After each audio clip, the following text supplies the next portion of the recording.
ایمان پلورونکي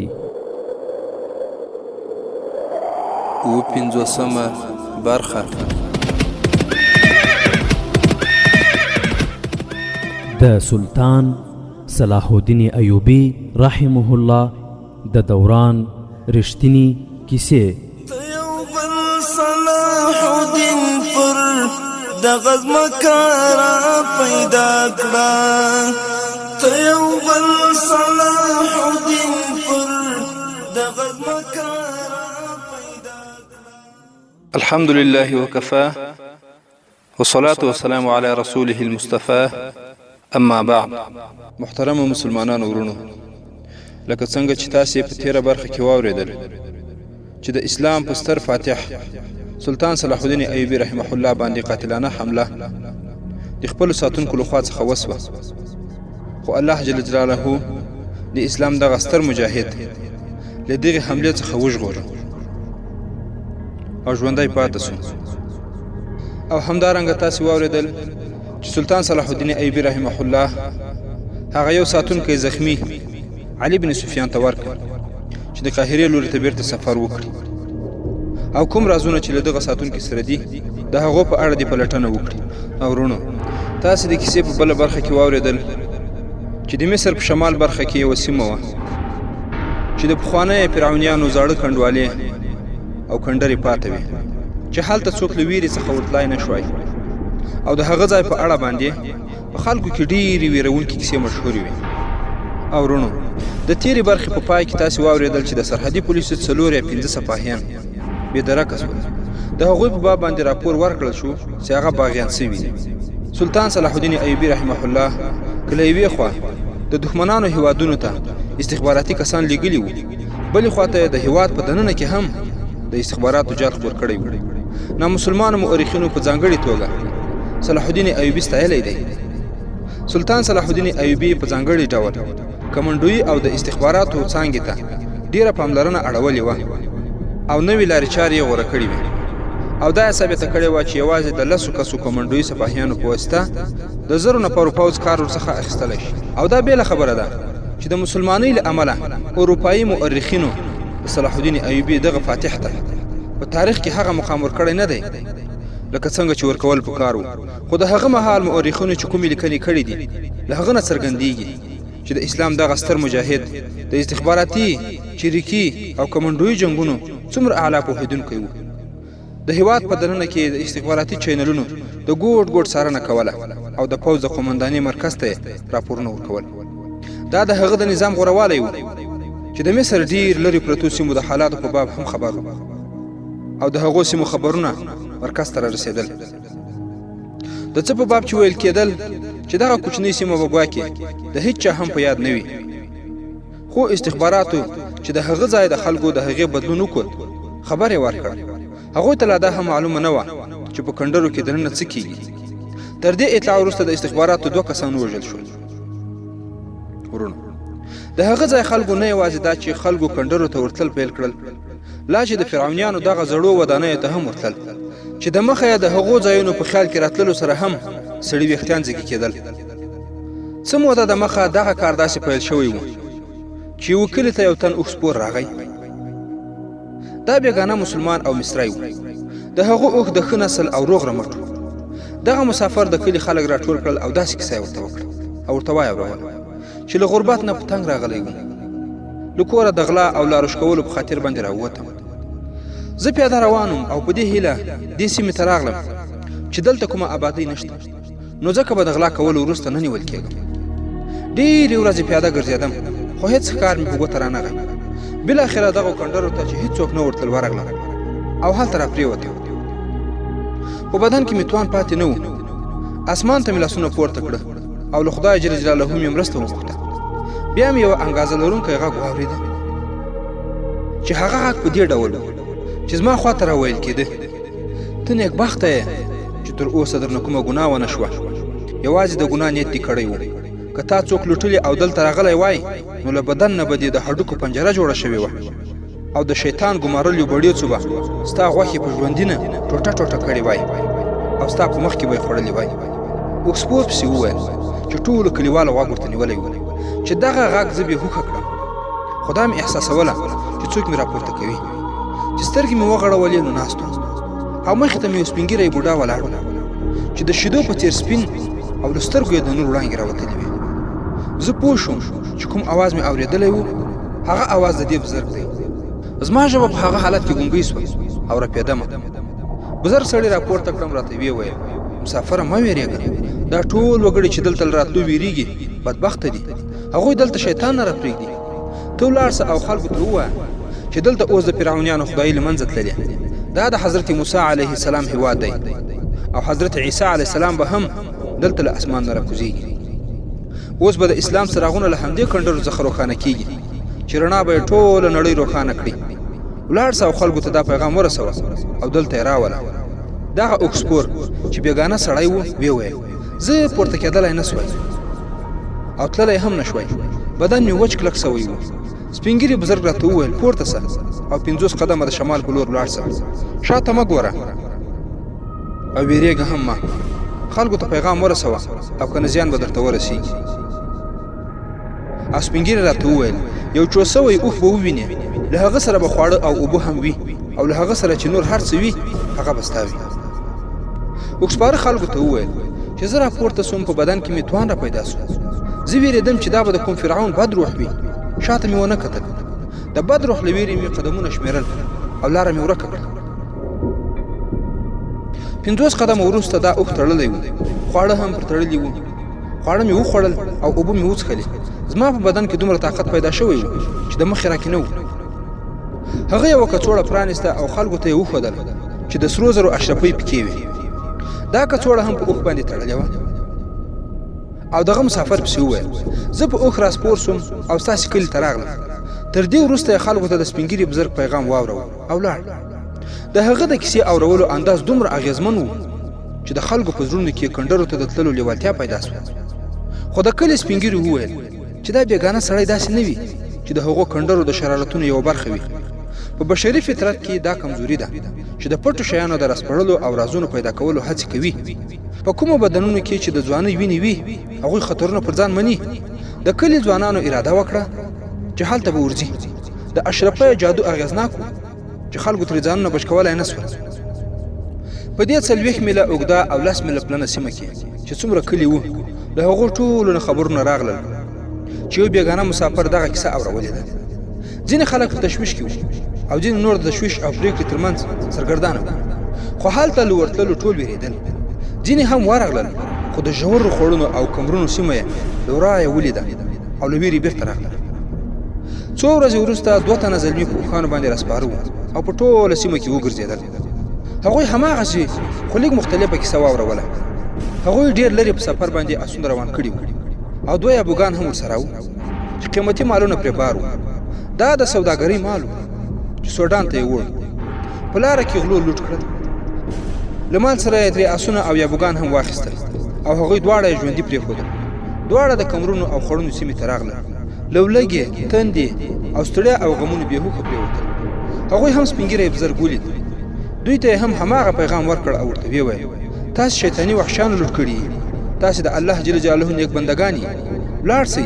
50 قدمه وروسته به 2 اوښان ووینئ او په هغوی چې څه تړلي وي هغه یې له اوښانو سره ستاسې، خو په خپلو کې به جنګ نه کوئ که نه د تل لپاره بړاند سئ.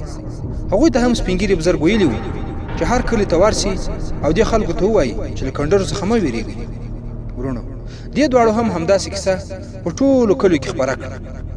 تر دې وروسته دغسې ډېر روایتونه د یو بل له خولې څخه واورېدل شول چې په هغو کې د ویرې او ډار هېڅ اغېز نه و. لا چې دومره جاذبه هم پکې وه چې خلکو د کنډرو په شاوخوا ګرځېدل پیل کړل. هغوی ځینې کسان کنډرو ته د ورتګ او بیرته راتلو په حال کې هم ولیدل. هغوی وویل چې په کنډرو کې یو سپین ږیری بزرګ دی چې غیب حالونه وایي او د اسمانونو په باب خبرونه وایي. دا هم وویل شول چې هغه امام مهدي دی. چا وویل چې حضرت موسی علیه السلام دی او چا به ورته حضرت عیسی علیه السلام ویل. دا یوه خبره په باوري توګه ویل کېده چې هغه که څوک دی خو د الله جل جلاله رالیږلی بنده دی. هغه له ګناهګارانو سره نه ګوري او نه هغوی ورسره لیدلی سي. هغه ته د ورتلو لپاره باید نیت پاک وي. دا هم واورېدل شول چې مړي هم ژوندي کوي. دغو جادوګرانه او پټو پټو خبرو او کیسو خلک کندریزو سیمو ته وروستل. خو خلک چې مخکې ولاړل خلکو د لومړي ځل لپاره هغه کندرونه ولیدل له کوم نه چې ویرېدل. هغوی ته دننه هم ورغلل. دا د غلامانو هستوګنځای، غارونه، کوڅې او ورکې راورکې لارې وې. یوه ډېره پراخه کوټه چې چت یې لوړ و، جالۍ پرې راځړول سوې وه او چاپېریال یې له حیبته ډک و. خو هلته خوږ بوی هم خپور و. چیرې به چې کومه زینه کته تللې وه او بیا به زیرزمینۍ ته هم پای ته رسېدلې وه. دا د هغو فرعونیانو ودانۍ وې چې خپل ځانونه یې خدایان ګڼل. هغوی به ځینې خلکو لیدلی شوای. خلک به یې دغو ودانیو ته راټولول او هغوی خلکو به یو اواز اورېده. دا اواز به له تونلونو راتېرېده چې هلته غټې غټې کوټې وې. خو چا دغه کس لیدلی نه سو. خبرې کوونکی به د تونل په بل سر کې و چې هېڅوک نه پوهېدل چې هغه په کوم ځای کې دی. هغه به دا د خدای اواز ګاڼه چې عام وګړو لیدلی نه سو. په دغو لویو کوټو کې د رڼا لپاره داسې ترتیب نیول سوی و چې څراغونه نه ښکارېدل. خو کوټې دننه روښانه وې. د آینې په څېر به د اوسپنې له سپینو څادرونو نه کار اخیستل کېده چې د هغو تر شا مشالونو به رڼا منعکسوله. دا خو پخوانۍ خبرې وې. اوس د صلاح الدین ایوبي په زمانه کې په دغه پخوانۍ ودانۍ کې د هماغو اوازونو انګازې شوې چې خلکو خدایي اوازونه ګڼل. ورونو، په لږ وخت کې د خلکو له زړونو د کندرو ویره ووته. هغوی به چې کله هغه لویې کوټې ته ورتلل، لومړی به له تیاره او پراخو او اوږدو تونلونو څخه تېرېدل.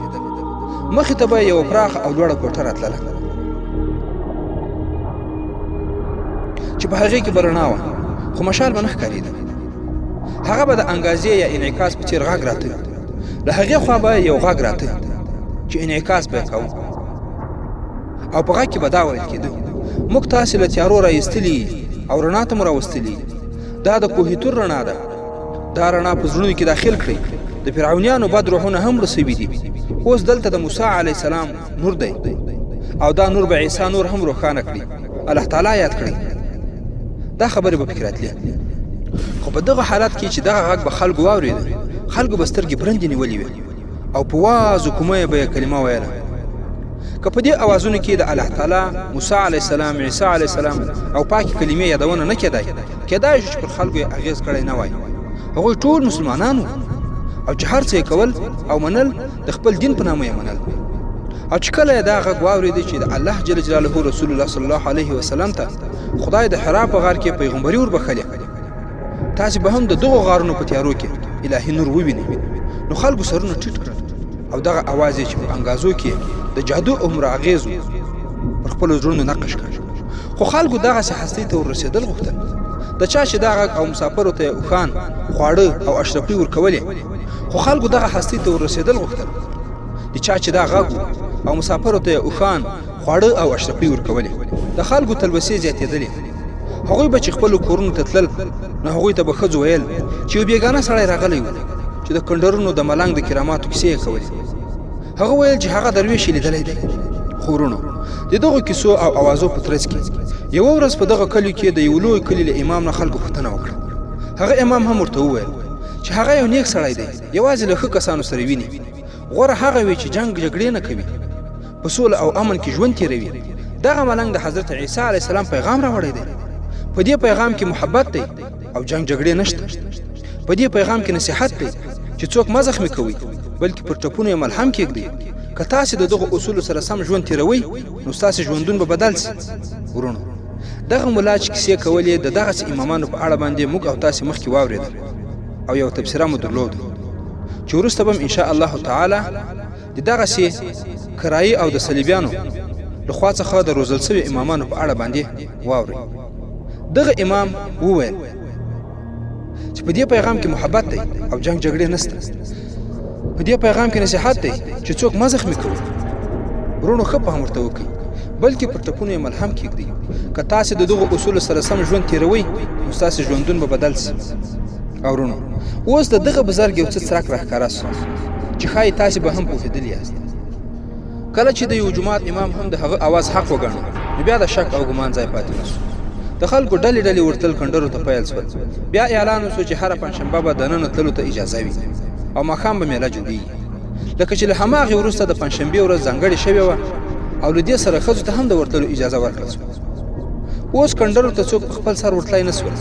د پنجشنبې په ورځ به هلته شاوخوا میله جوړه وه. د لرې لرې ځایونو ځینې به خلک پر اسونو اوښانو او کچرو او پیاده هم راتلل او تر ماښامه به یې کنډرو ته د ورتلو انتظار کوو. د دغو کنډرو دننه حیرانونکي کارونه وو او یو انقلاب راغی. هلته اوس خلکو ته د نیکۍ او د ګناه د خیالاتو داسې شکلونه ښکارېدل چې خلکو هغه متحرک او مجسم لیدل او حیران دریان پاتې وو. چاته د پوښتنې ګروېږنې او شک کولو اجازه نه وه او نه هغوی د پوښتنې او ګمان اړتیا احساسوله. ورونو، خو اصل دغه چاره داسې روانه وه چې د پنجشنبې له ماښام څخه وروسته د لمر پرېوتو سره به د تیاره تونل خوله خلاصه شوه. کومه چې دننه تللې وه دا په اصل کې د دغه ودانۍ له منځه تېرېدونکې لاره وه. دیوالونه یې له ډېرو غټو غټو ډبرو جوړ سوي وو. له پاسه پرې همداسې یو ډبل چت و. دا تونل هر 10-12 قدمه یو لوري ته کوږ سوی و. په خوله یا دروازه کې به یې څو کسه ولاړ وو. له هغوی سره د خرماوو ډېری لګېدلی و. دغه د خرماوو ډېری د خلکو ډالۍ وې. زیارت کوونکو ته به چې دننه د تللو اجازه ورکول کېده نو په دروازه کې به یې په یو سړي باندې 3 خرماوې او یو څه اوبه څښلې. بیا به یې دننه لېږل. له تیاره تونل نه به چې تېر سول، کله به چې هغه روښانه کوټې ته ورسېدل هلته به یې دا غږونه اورېدل. کلمه یې طیبه ولوله، خپل الله جل جلاله یاد کړه. حضرت موسی علیه السلام تشریف راوړی دی او حضرت عیسی علیه السلام را څرګندېدونکی دی. له زړه نه بدي او دښمني وباسه، جنګ جګړې پای ته ورسوه او وګوره د هغو خلکو حالت چې د جنت په دوکه وجنګول شول. د دې غږ سره به د خلکو سترګو ته یوه ډېره تیزه رڼا راغله. د هغوی مخ به یې یوه لوري ته کړ او هغوی به یې ودرول. د هغوی سترګې به رڼا ونیولې. بیا به رڼا یو څه تته سوه. تر دې وروسته به رڼا کله تیزه او کله تته وه او خلکو ته به په مخامخ دیوال کې ځلېدونکي ستوري راښکاره سول. ورونو، په دغو ستورو کې به حرکت و او ډېر بد شکله انسانان به یې د تېرېدلو په حال کې لیدل. بیا یوه انګازه لرونکی غږ اورېدل کېده چې په دغه غږ کې به دا ویل کېده: دا ټول ستاسې په څېر ښکلي ځوانان وو. هغوی د الله جل جلاله پیغام وانه اورېده. تورې یې تر ملا کړې، پر اسونو سپاره سول او د خپلو ځانونو په څېر ښکلي ځوانان یې ووژل. هغوی ته دوکه ورکړل شوه چې تاسې وجنګېږئ، که مړه سوئ نو تاسې به جنت ته ولاړ سئ. تاسې د هغوی انجام وګورئ. خدای د هغوی نه شیطاني وحشیان جوړ کړي او آزاد یې پرېښي دي. نعوذ بالله من ذلک. له دې اوازونو سره به د وریځې او برېښنا په څېر باندې غړمبهاری او پړکهاری اورېدل کېده. یو څو نور غږونه به هم واورېدل سول چې د بېلابېلو څیرونکو حیواناتو به وو. ورونو، رڼا به دومره تېزېده چې په سترګو به تیاره راتله. بیا به د اوږدو اوږدو غاښونو لرونکي څیرونکي له ښي لوري نه کیڼ لوري ته تلل. دا هم انسانانو، خو شکلونه یې د ډېرو یېروونکو حیواناتو په څېر باندې بدل سوي وو. هغوی به په لاسونو کې لوڅې پیغلې راپورته کړې وې چې ځوانې او ښکلې به وې. نجونو به پړتکې وهلې. د وریځې غرهاری به نور هم دروند اورېدل کېده او اواز به راته. دوی په خپلو ښکلا ویاړ کاوه. د خدای ښکلا یې ناپاکه کړې وه. خو ورونو، کله به چې دا بد شکله انسانان تېر سول بیا به ډېر ښکلي ښکلي ځوانان او نجونې تېرېدلې. دوی ټولو خنداګانې او خوښۍ کولې. د دوی په باب ویل کېدل دا نیک او پاک وګړي دي. دوی هېڅکله د جنګ جګړې خبرې هم کړې نه دي. دوی په خپلو کې د مینې او محبت په فضا کې د ژوندانه شپې او ورځې تېرولې. او ورونو، د پنجشنبې په همدې شپه به وروسته له دغو حالاتو او خبرو څخه زیارت کوونکي یوې زیرزمینۍ ته بوتلل چې هلته به د انساني هډوکو پنجرې هم وې. هلته اواز اورېدل کېده: حضرت عیسی علیه السلام را څرګندېدونکی دی. جنګ جګړې او وینې تویول له زړونو وباسئ. او ورونو، او له هغه زیرزمینۍ څخه به یې خلک په بله لاره باندې ایستل. خو ورونو، له دغه زیرزمینۍ څخه به چې خلک ووتل، خلک به دومره تر اغېزې لاندې راتلل لکه حیرانوونکی خوب یې لیدلی وي چې ویرونکی او ښکلی دواړه وي. هغوی به یو ځل بیا دننه تللو لیواله وو، خو بیا به یې څوک هغه لوري ته بېرته نه پرېښودل. په کومه لاره به چې دننه راغلي وي هغوی به بېرته خپلو کورونو ته تلل نه غوښتل. شپه به یې همالته په کنډرو کې تېروله او یا کنډرو ته نږدې. خو هلته به ځینې کسان هم ورسره کېناستل او د کنډرو دننه رازونه به یې ورته ویل. یو راز دا و چې دننه د چا غږ اورېدل کېږي. هغه د خدای له لورې دا پیغام راوړی دی چې حضرت عیسی علیه السلام دنیا ته راځي او خلیفه العاجد هم بیا دنیا ته راغلی دی او ژوندی دی. العاجد د فاطمي خلافت خلیفه و چې ګدۍ یې په مصر کې وه. سلطان صلاح الدین ایوبي هغه معزول کړ او مصر یې د بغداد د عباسي خلافت سره تړلی و. ورونو لکه څنګه مو چې په تیرو برخو کې واورېدل، العزیز له عزل کېدو وروسته سملاسي مړ سوی و. دا دوه نیم کاله پخوانۍ پیښه وه. فاطمیانو له حشیشانو او صلیبیانو سره د جوړجاړي په نتیجه کې یوه توطیه جوړه کړې وه چې د هغې موخه د سلطان صلاح الدین ایوبي سلطنت ړنګول او یو ځل بیا په مصر کې د فاطمیانو خلافت قایمول. د دغې توطیې د بریالیتوب لپاره یې سوډانیان تیار کړي وو چې مصر باندې یرغل وکړي. د کندرو د مریدانو په شمېر او د هغوی د عقایدو په کلکوالي کې ورځ په ورځ زیاتوالی راته او د مصر د سویل لویدیځ سیمو خلک قایل سوي وو چې حضرت عیسی علیه السلام خلیفه العزیز بیرته رالېږلی دی او په خپله هم بیرته را روان دی. دغو خلکو د سلطان صلاح الدین ایوبي په پوځ کې له شاملېدلو نه توبه وکړه ځکه چې هغوی جنګ جګړې ګناه بلله. ورونو ښه فکر ورته وکړي. صلاح الدین ایوبي یو ګناهګار سلطان ګاڼه چې د خپل اقتدار د پراختیا لپاره یې ځوانان دوکه کول د دوی په وینا او په خپلو لښکرو کې یې شاملول چې که هغوی شهیدان سول نو سیده به جنت ته ځي. د کندرونو دننه نړۍ د دغو خلکو لپاره عبادت ځای و. ځینو خو یې د خوړنو او کمرونو په سیمه کې ډیرې جوړې کړې وې او د هغه شخصیت د لیدو لپاره ناکراره و چې غږ یې په کندرونو کې اورېدل کېده خو لیدلی یې نه سو.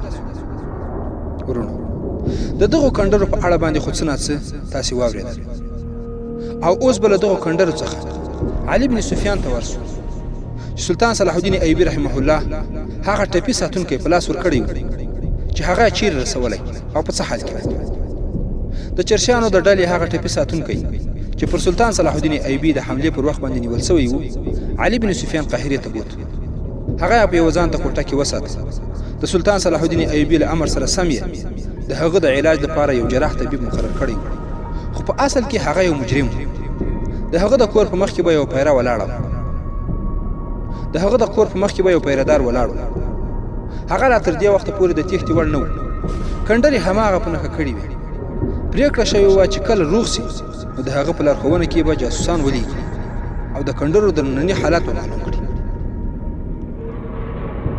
زخمي ته د ناڅرګندو لاملونو له مخې دا ګمان پیدا سوی و چې ژوندی نه پاتې کېږي.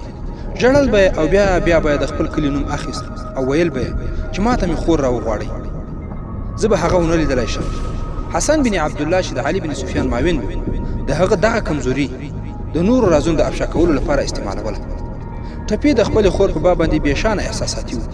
د استخباراتو چارواکي چې کله په دې خبره باندې باوري سول چې د زخمي په سینه کې نور رازونه پاتې نه دي نو 2 تنه استازي یې راوغوښتل. هغوی ته یې د ټپي د کور او کلي پته ورکړه او ورته ویې ویل چې د هغه خور له ځانه سره راولي. دا سیمه د مصر په سویل لویدیځ کې وه او استازي هم په هماغه وخت روان سول چې د دغه ټپي خور راولي. ورونو اوس به ستر سلطان صلاح الدین ایوبي رحمه الله ته ورسو چې هغه په کومو چارو مصروف دی. سلطان صلاح الدین ایوبي د جګړې محاذ د شوبک کلا ته ورسېد. د هغه په مخ کې د قاتلانه حملې هیڅ اغېز نه و لکه هیڅ شی چې نه وي پېښ سوي. د هغه د ساتونکي ټولي قومندان او نور حاکمان چې ورسره وو ډېر وارخطا او شرمنده وو. هغوی وېرېدل هم سلطان صلاح الدین ایوبي به پرې خامخا غوسه کېږي او پوښتنه به ترې کوي خو هغه دې لوري ته هیڅ اشاره هم ونه کړه. البته د مرکزي قومندان افسرانو ته یې وویل تاسې ولیدل چې زما پر ژوندانه باندې هیڅ باور نشته او باور نه ده پرې پکار. تاسې زما جنګي چالونه په دقت سره مطالعه کړئ. دښمن چې کوم بل محاذ پرانیستی دی پر هغې ژور نظر ساتئ او د ورانکارانو نیول او په سزا باندې رسول پرله پسې جاري ساتئ. هغه چاته دومره ونه ویل چې د ساتونکي د ټولۍ تصفیه وکړي او په هغه باندې د لویې پیښې هیڅ اغېز ونه کړ. د شوبک کلا ته چې ورسېده تر ټولو لومبی یې پوښتنه وکړه چې د استخباراتو کوم مامور بیرته راغلی او که نه. هغه ته وویل شول چې 2 مامورینو ډېر څه راوړي او پوره معلومات یې راوړي دي. هغه دواړه یې راوغوښتل او د صلیبیانو د عزایمو په باب یې معلومات واخیستل. د نورالدین زنګي د رالېږل سوي کومکي پوځ قومندان یې هم راوغوښت. د نورالدین زنګي د رالېږلي کومکي پوځ قومندان او د مصر نه د راغلي پوځ قومندان سره له مرستیالانو راوغوښتل شول او په خپله په ژور سوچ کې وروست. دا چې سلطان صلاح الدین ایوبي رحمه الله به په کوم سوچ کې ډوب وي او دغه قومندانانو ته به سلطان صلاح الدین ایوبي کومې ویناوې لري او هغه زخمي به علي بن سفیان او سلطان صلاح الدین ایوبي ته کوم حالات ووایي او هلته به علي بن سفیان رحمه الله د هغه زخمی څخه کومې څېړنې لاسته راوړي او څه فکر کوئ چې وروسته به په شوبک او مصر کې کوم حالات مخته راسي؟ دې او د دې ته ورته پوښتنو ځواب به په راروانو برخو کې واورئ ان شاء الله تعالی. د 55مې برخې پای.